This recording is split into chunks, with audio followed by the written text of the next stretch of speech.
Hello everyone. This video is mainly going to be a discussion video. I'm gonna go through a few talking points, some things I've been thinking about. These last 2 weeks I've been working on my 4th generation of planar magnetic headphones. These headphones actually use N52 neodymium magnets, and the magnets are also thinner and a lot longer, so that allows me to move a lot more air, or at least move the air more freely within the driver itself. The actual membrane is going to be about 85 millimeters diameter, but the driver itself is going to be like 100 millimeters wide. I think I mentioned it in one of my posts. Anyway, this is what my new voice coil looks like. This mylar is 1 micron thick, or 1 micron thin, I should say. This foil is so freaking fragile. I had about 4 meters, and I broke 3 meters of it. I'm not kidding. I ripped a little bit right now, but not like an important part. You see, this is like the foil. It weighs nothing. It weighs nothing.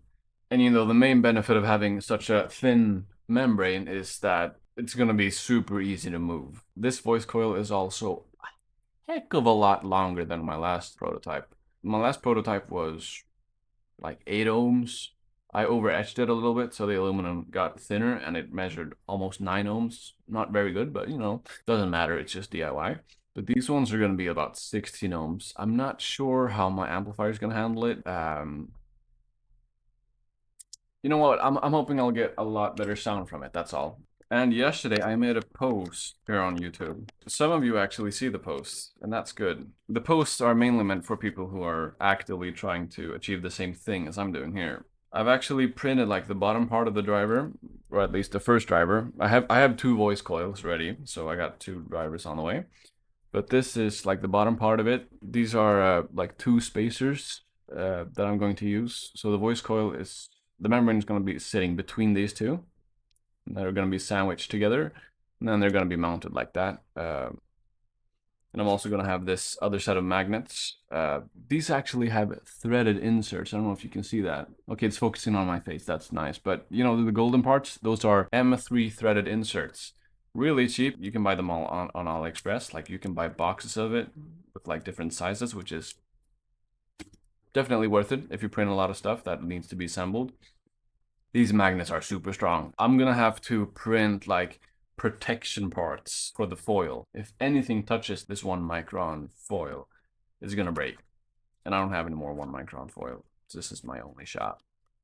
Anyway, I'm just gonna say these headphones worked really well. They sound amazing. The only reason I'm doing a new pair is because I got my hands on some much thinner mylar, as well as some much stronger magnets. So I'm hoping to get some more clarity and some more, like, you know, punch in my music. The drivers I'm making now are also quite a lot bigger than these ones. These are about 85 millimeters wide. So they're not terribly big, but they're also not small. I have surprisingly small ears, so these headphones fit me quite well. But I'm making these bigger ones. I'm gonna show you right now.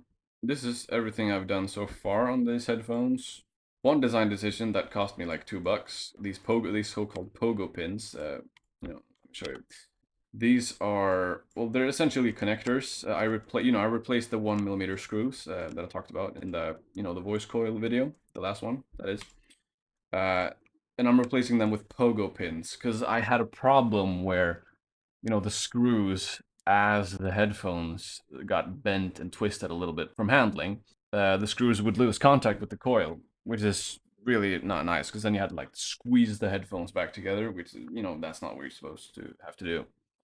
So I got these pogo pins. And what's so nice about these? Well, let me first say what's so not nice about these is that they are tiny, man. But pogo pins, essentially what they are, they're like a tiny hollow pin, almost like a bullet casing with this point that goes in and out.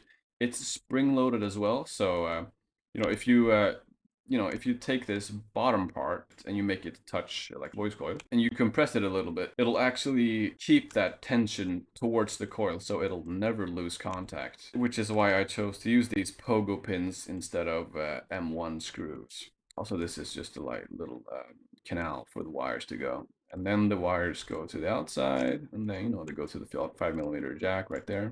I got a nice Bay Dynamic cushion with this new design. The waveguides are also a lot better. These waveguides on my last design, they're completely straight. They're not curved at all, which is what you want for a waveguide. You want it to be as sleek as possible.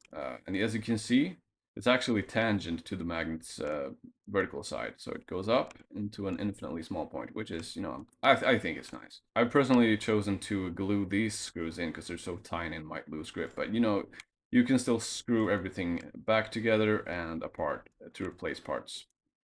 I'm doing that because, you know, it takes time to build these things, and I want them to be replaceable, repairable, and whatnot. One thing I improved is that the hole in the middle that lets the sound waves out is a lot bigger on this one. You see the radius is, what is it? It's like 80mm hole.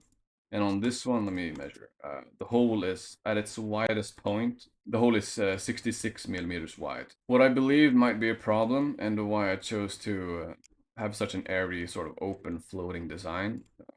It was actually recommended to me, but I had already considered it before. I was just worried that it might not hold up under the magnetic forces and like break, you know, because it's thin. It's made out of PLA now instead of ABS. The hole itself, the shape is not problematic, but the thing is, underneath the membrane, let me show you. I think you can already, some of you might already know what I'm talking about. The sound waves that like want to go down here, they're gonna like bounce straight onto this part, which is just gonna block the waves completely and have them resonate within the driver itself, which is gonna create distortion, of course, and it's gonna make some you know, some sounds just hang around inside the driver, which is not what we want. That is why I have made such an airy design here. Also, to really ensure that the sound waves move absolutely freely, I've also made these sort of chamfers. Sound waves, they make their way out of the driver quickly, where they don't on this one. By the way, it's me here. I'm sitting here editing the video. It's currently 2 a.m. And this video is already like 7 minutes long, so I'm gonna cut it short. I'm gonna upload another video though where I talk about some more stuff.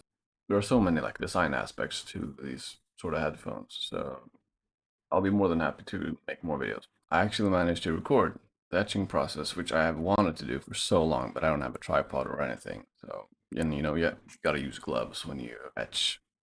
So there's gonna be a video on that where I show like my etching technique. I'm gonna talk a little bit more about drying the ink because I feel like I went over that a little, maybe a little bit too briefly, or too yeah, whatever. I'm probably also gonna make a video uh, showing you how to create membranes and voice coils on the 1 micron mylar, if you wish to do that yourself.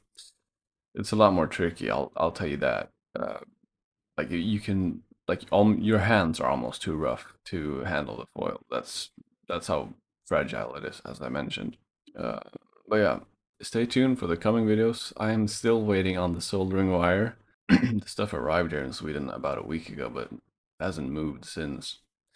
So I'm just gonna have to hold out.